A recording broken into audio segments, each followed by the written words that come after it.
भाग्य का लिखा कभी नहीं मिटता। दोस्तों, आज मैं जो कहानी आपके लिए लेके आई हूँ उससे आपको बहुत कुछ सीखने को मिलेगा। वीडियो पसंद आए तो वीडियो को लाइक और चैनल को सब्सक्राइब करना ना भूलें। एक ब्राह्मण और यमदूत की कहानी। किसी गांव में एक बुद्धिमान ब्राह्मण रहता था। उसका एक दोस्त था जो एक पैर से लंगड़ा तथा बहरा था। वह दूसरे गांव में रहता था। एक दिन वह ज्ञानी ब्राह्मण अपने बचपन के दोस्त से मिलने के लिए घर से निकला। उसके दोस्त का घर काफी दूर था। वह ब्राह्मण रास्ते में जा ही रहा था कि अचानक उसे एक हष्ट-पुष्ट आदमी दिखाई दिया। वह भी उस ब्राह्मण के साथ चलने लगा। तो वह ब्राह्मण उस मनुष्य का नाम पूछता है। तो वह अपना नाम बताता है कि मेरा नाम महाकाल है। वह ब्राह्मण भी सोचने लगा कि मुझे भी काफी लंबा जाना है, चलो एक साथ मिल गया जिससे रास्ता आसानी से कट जाएगा। अब ब्राह्मण और महाकाल दोनों साथ साथ चल रहे थे कि अचानक एक गांव आ गया। तब महाकाल ने उस ब्राह्मण से कहा कि तुम चलो और मुझे इस गांव में थोड़ा काम है, मैं अभी आ रहा हूँ। थोड़ी ही देर में उसी गांव में एक भैंस ने एक आदमी को लात मार दी। थोड़ी देर के बाद महाकाल उस ब्राह्मण के पास आ गया और बोला कि चलो। फिर वह ब्राह्मण उस महाकाल के साथ चलने लगा। थोड़ी दूर जाने के बाद फिर एक गांव आया। तो महाकाल उस ब्राह्मण से बोला कि मुझे इस गांव में भी थोड़ा सा काम है, मैं अभी आ रहा हूँ। थोड़ी ही देर में उस गांव में आग लग गई और वह ब्राह्मण सोचने लगा कि यह आदमी जहाँ जहाँ जाता है तो वहाँ वहाँ पर कोई ना कोई घटना जरूर घटती है। अतः वो ब्राह्मण महाकाल से पूछ लेता है, भाई तुम कौन हो? ब्राह्मण की बात सुनकर महाकाल बोला कि मैं यमदूत हूँ, मनुष्यों के प्राण हरण करना मेरा काम है। उसके बाद ब्राह्मण महाकाल से पूछा, तुम अगर यमदूत हो तो ये बताओ कि अगली मृत्यु किसकी होने वाली है?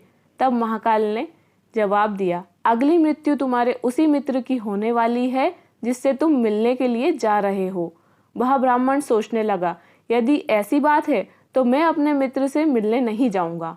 महाकाल ने ब्राह्मण से कहा कि तुम जो सोच रहे हो ऐसा कुछ भी नहीं होगा, होनी अटल है, इसीलिए होकर रहेगी।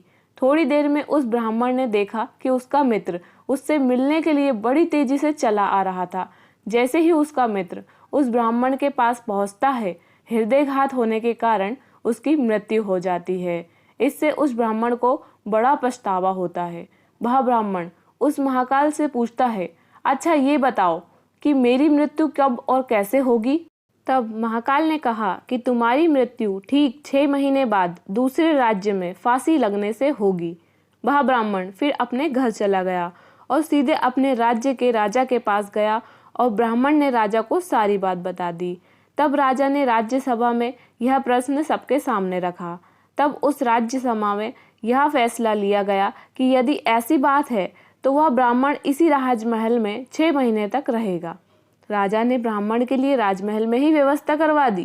धीरे धीरे समय व्यतीत हो रहा था। उस ब्राह्मण को नींद में चलने की बीमारी थी और यह बात उस ब्राह्मण को नहीं मालूम थी।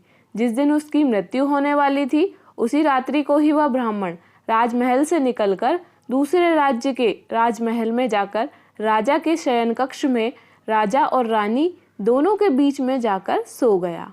सुबह जब राजा उठा तो उस ब्राह्मण को अपने शयन कक्ष में देखकर बहुत क्रोधित हुआ और उसने उस ब्राह्मण को फांसी की सजा सुना दी।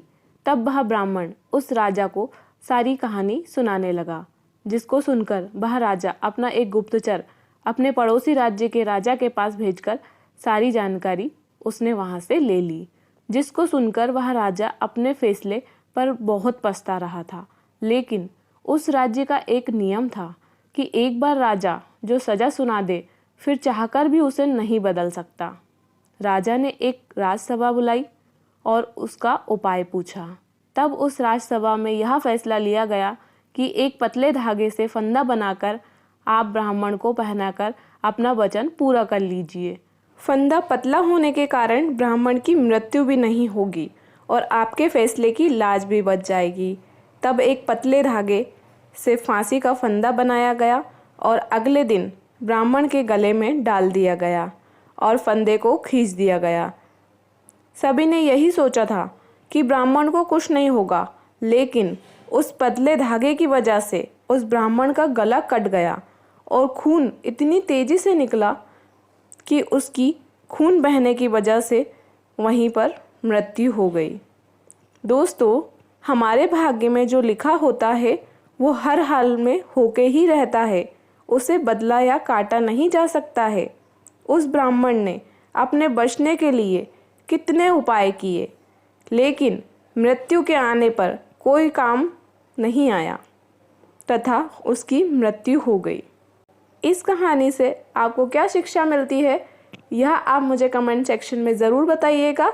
और कहानी पसंद आई हो तो वीडियो को लाइक और चैनल को सब्सक्राइब करना बिल्कुल मत भूलिएगा।